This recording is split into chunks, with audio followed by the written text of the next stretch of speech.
아가서 7장 6절에서 13절까지 보겠습니다. 사랑아, 네가 어찌 그리 아름다운지 어찌 그리 화창한지 쾌락하게 하는구나. 네 키는 종려나무 같고 네 유방은 그 열매의 송이 같구나.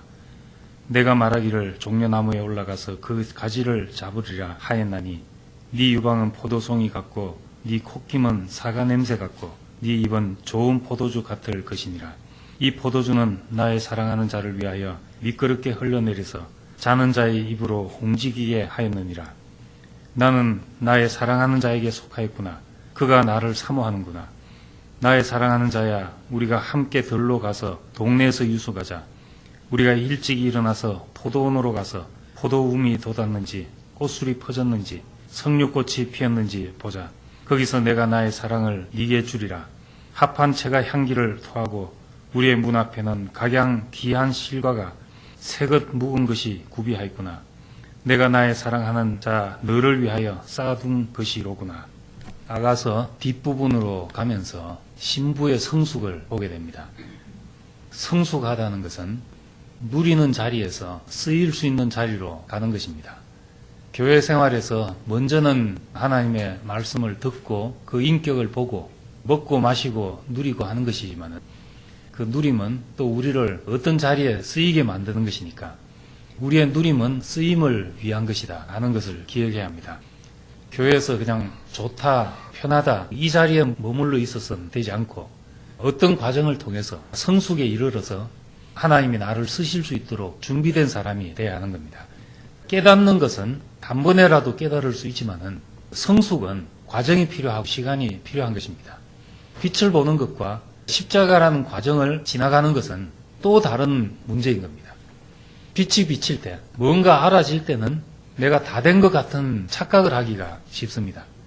내가 아는 것을 무엇이 된 걸로 착각을 해가지고 다른 사람은 안 된 것들이 더 잘 보이고 그렇습니다. 그런데 과정을 거치고 죽음이란 것이 어떤 건지 아는 사람은 남보고 그렇게 쉽게 죽으라고 말할 수가 없는 겁니다. 하나님의 이끄심이 아니면 될 수가 없는 일이구나. 그렇게 알기 때문에 우린 자고할 수가 없고 다른 사람이 설사 미숙한 데 있고 어떤 과정 안에 있더라도 그것을 잠잠히 볼 수밖에 없는 사람이 되는 겁니다. 성숙한 자리에 이르면 내가 뭘 하겠다고 하지 않더라도 하나님이 쓰실 수 있는 사람이 됩니다. 우리를 당신의 큰 사랑 가운데로 부르실 때는 고귀한 목적에 사용하기 위해서 부르시는 거니까 이것이 궁극적인 하나님의 사랑입니다. 하나님의 사랑은 우리로부터는 나올 수 없는 것, 고귀한 목적을 우리에게 주시는 겁니다. 인생의 목적과 이유를 우리에게 주시는 거죠. 6절부터 9절까지는 솔로몬이 술람미에게 하는 고백입니다. 공동 번역으로 번역된 걸 읽으면은 훨씬 쉽게 번역이 되어 있습니다.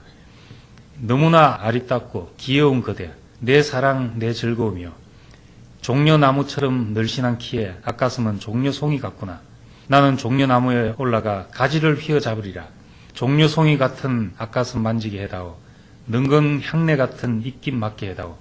잇몸과 입술을 넣어 나오는 포도주 같은 단맛을 그대 입속에서 맛보게 해다오. 훨씬 진하지요.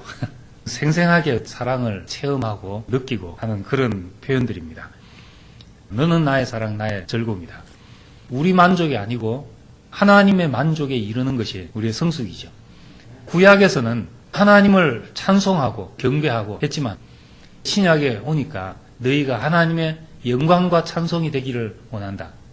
우리가 하나님의 영광이고 하나님의 자랑거리다. 이런 말이니까 하나님이 우리를 자랑할 수 있는 자리까지 성숙하는 것이 우리의 목표죠. 종려나무처럼 늘씬한 키, 성숙이라는 관점에서 보면 그리스도의 장성한 분량에 이른다는 말이 그리스도의 장성한 키에 도달한다. 그런 말입니다. 키가 자랐다. 이것은 성숙의 표현이죠. 사막에 우뚝 솟은 나무처럼 그렇게 키가 크구나. 성숙한 사람이 되어 있구나. 이런 말입니다. 종려나무는 건조지대에 사는 나무인데 팜트리라고 되어 있죠. LA 가면은 많이 볼 수 있는데 나무가 흑다리같이 키가 큽니다. 쭉 커서 위에만 잎이 몇 개 나 있고 그런데 얼마나 뿌리를 깊이 내리면 물이 없는 데서도 양분을 취해드릴 수 있는 건지 또 얼마나 수분을 조절하는 힘이 좋으면 그 뜨거운 햇살 속에서도 타지 않고 그렇게 견딜 수 있는 건지. 이건 우리가 인격이 장성해지면 다 메말랐다 하는 곳에서도 양식을 취할 수 있는 사람이 되고, 뜨거운 햇살 같은 악조건 속에서도 넉넉한 수분을 저장해서 타지 않는 사람이 될 수가 있습니다. 먹을 것이 없다, 별 양식이 안 된다, 이 사람은 이래서 양식이 안 되고 저 사람은 저래서 양식이 안 된다, 이런 게 메마른 사막 같은 환경이죠. 그런데 장성한 사람, 종려나무 같은 사람은 깊이 뿌리를 내려서 어디서 양식을 취하는지, 어디서 물을 취하는지 취해 드릴 수 있는 사람이 되는 겁니다.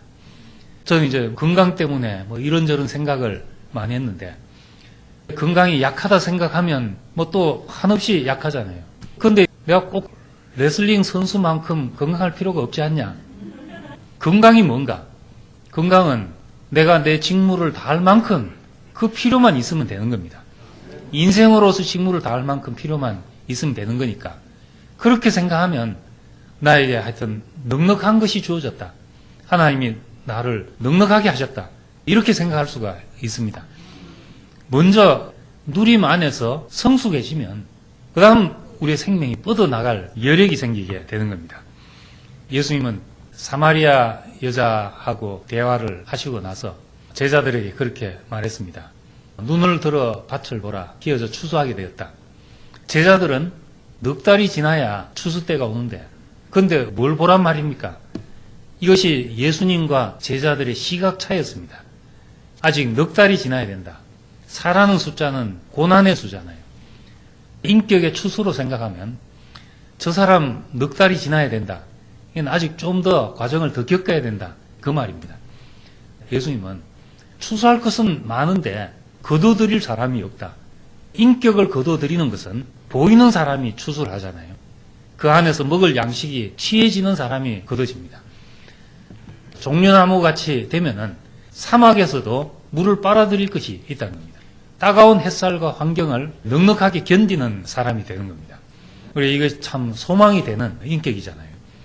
그 다음, 내 유방은 종려나무 열매송이 같고, 또 내 유방은 포도송이 같다. 여기에 있는 이 묘사를 생생하게 다 할 수 없어서 죄송한데, 유방은 여자의 성숙에 가장 두드러진 표현이잖아요. 누군가를 먹일 수 있다, 생명을 양육할 수 있는 사람이 됐다는 표시입니다. 양육할 수 있는 어머니가 되고, 또 목자가 되고, 주님을 대신해서 세상에 공급이 될 수 있는 사람이 된 것을 말합니다. 이젠 다른 사람에 대해서 자신을 분배할 수 있는 사람이 되었다. 이게 성숙이죠. 나무는 성숙하게 되면 열매가 맺히는데, 열매는 먹힘을 통해서 번식하게 됩니다. 이 사람은 성경의 말씀대로 누구도 자기를 위해 사는 사람이 없고 자기를 위해 죽는 사람이 없다. 나를 위해서 존재할 수 없는 것, 이것이 사람의 운명입니다. 내가 무엇을 위하든 위해서 살 것이니까 확실하게 하나님을 위해서 살아야 하지 않겠냐. 이것이 바울의 고백이죠. 플러싱 길가에 나를 써줍시오 하고 몰려있는 인력시장의 사람들처럼 하루 종일 그러고 있다 그냥 공치는 사람들이 많겠어요. 요즘 같은데 하루에 80불 불러줘도 너무너무 고맙게 오거든요. 정도 차이는 있지만 그런 겁니다. 그런데 내가 나를 아는 가치보다도 훨씬 더 가치 있게 나를 쓰시겠다는 분이 있는데 왜 우리가 머뭇거리겠냐, 그죠? 한 달란트를 받든지 두 달란트를 받든지 그 쓰임 자체가 감사한 겁니다. 나중에 온 사람이나 처음 온 사람이나 내가 이렇게 쓰일 곳이 있었다, 이게 감사한 거죠. 인생의 복은 누구에겐가 쓰여서 환원적인 보상을 받는 겁니다. 다른 사람을 기쁘게 할 때 내 인생이 복된 존재구나 하는 것을 깨닫게 되는 거니까 이게 환원적인 보상이죠. 젊은 사람들한테는 왜 내가 나를 위해서 살 수 없습니까? 왜 내가 하나님을 위해 살아야 됩니까? 이런 질문을 하게 되는데, 우리가 생각해보면 참으로 나를 위해 사는 길은 참으로 주를 위해 사는 길밖에 없는 겁니다. 정말 살자면 죽는 길밖에 없죠. 예수님이 그렇게 말했습니다. 너희 중에 누구든지 크고자 하거든 섬기는 자가 되고 높아지고자 하거든 낮아진 사람이 되라. 이 말을 자세히 보면 크고자 하고 높아지고자 하는 그 동기 자체를 없애려고 들지 않았잖아요. 정말 크고자 하느냐? 그러면 섬기는 자가 되라. 이렇게 말했던 거죠. 우린 이기적인데 무조건 이타적인 사람이 되라고 하면 힘들잖아요. 정말 네가 니를 위하고 싶냐? 그러면 다른 사람을 행복하게 하라. 이런 말과 같은 겁니다. 농부는 밭에다 씨를 뿌려서 가을이 되어서 100배, 60배, 30배 결실을 하는데 씨를 땅바닥에 버리는 거잖아요. 먹으면 당장 배부를 그것을 땅에다 뿌리는데 결실을 가지고 돌아온다. 이런 지혜가 있는 것이 사람이죠. 인생의 성숙은 하나님을 만족해 하고 교회의 성숙은 그리스도를 만족해 해서 그 만족은 세상에 공급이 되는 겁니다. 관계 안에서 누구를 기쁘게 할 수 있는 사람은 일이 잘 될 수밖에 없어요. 장사를 해도 마찬가지고 집에서도 마찬가지고 성숙한 인격이 되면 내 좋으라고 다른 사람에게 요구할 것이 없고 내가 다른 사람에게 기쁨과 만족과 힘과 그런 공급이 돼가지고 그 주위 사람이 다 나를 인해서 행복하면 그게 내 행복인 겁니다. 10절부터 13절까지는 술람미가 솔로몬에게 하는 고백입니다.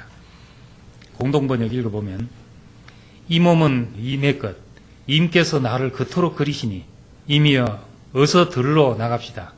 이 밤을 시골에서 보냅시다.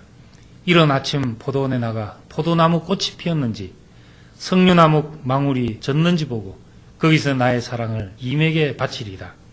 자기 나무가 향기를 뿜는데 문 밖에는 온갖 열매가 있답니다. 해것도 해먹은 것도 임을 기다리며 마련해 두었답니다. 당신이 나를 그토록 사랑하시니 나는 당신의 것입니다. 내가 어디서 이런 사랑을 받을 것인가? 당신이 나를 필요로 해서 내 존재의 가치를 부여하는 것은 세상에서 내 값어치를 쳐주는 것과 비교할 수 없는 일입니다. 이력서를 여러 군데 냈는데 시간당 8불을 준다 하는데 한 군데서는 시간당 80불을 준다고 한다. 당연히 80불 주는 데를 가야지요. 내 값을 쳐주는데 갈 것이 아닙니까? 근데 정말 내 존재의 값을 쳐주는 이분을 만났을 때 나는 당신의 것입니다. 그러지 않을 수가 없습니다. 나를 그토록 존귀하게 여기시고 내 인생에 값어치를 부여하시니 나는 당신의 것입니다. 이 고백이 내가 너를 누리겠다. 이렇게 하겠다는 분 앞에서 어서 들러 나갑시다. 포도나무 꽃이 피었는지 석류나무 꽃이 피었는지 열매가 맺혔는지 같이 나가서 봅시다. 겪어온 일에 따라서 열매가 다를 수밖에 없습니다. 내 인생이 겪는 과정, 거기서 나만 낼 수 있는 독특한 소산을 낼 때 그때 교회가 풍성해지는 것이고 하나님 나라의 풍성, 당신의 성품의 풍성을 누리게 되는 것이니까 그래서 열매는 꼭 과정을 필요로 하게 되는 겁니다. 지나고 보면 내 인생에서 필요 없는 것이 하나도 없게 모든 과정은 나에게서 열매를 맺기 위한 필요한 과정이었다. 이렇게 고백될 때 인생이 얼마나 완전해지겠냐 하는 겁니다. 여기 신부의 고백처럼 자기 나무가 향기를 뿜는데 문 밖에 온갖 열매가 있습니다. 다 당신을 위해서 준비된 것입니다. 주님이 오실 때 나는 당신을 위해서 이렇게 향기를 준비하고 각종 열매를 준비해 놨습니다. 이럴 때 신랑을 배부르게 하는 신부가 되고 내 사랑, 내 즐거움이다. 이런 고백을 듣는 신부가 되는 겁니다. 내 인생이 누구에겐가 귀하게 쓰이고 만족이 되고 하나님의 관심이 내 관심이 돼서 하나님이 오실 때 준비된 신부로 살기를 원합니다. 기도드리겠습니다. 주의 은혜를 감사드립니다. 우리가 이제 누림에서 쓰이는 자리로 성숙한 신부로 우리를 부르신 것을 감사드립니다. 교회 안에 와서 귀한 누림을 가졌습니다. 이 누림 안에서 이제는 자라서 우리 인생을 누군가 누릴 수 있도록 우리 자신을 허비할 수 있고 내놓게 되기를 원합니다. 우리 인생으로 인해서 살아나는 사람이 생기고 배부른 사람이 생기고 이 세상을 잔치가 되게 하는 그런 사람으로 살게 되기를 원합니다. 예수님 이름으로 기도드립니다. 아멘.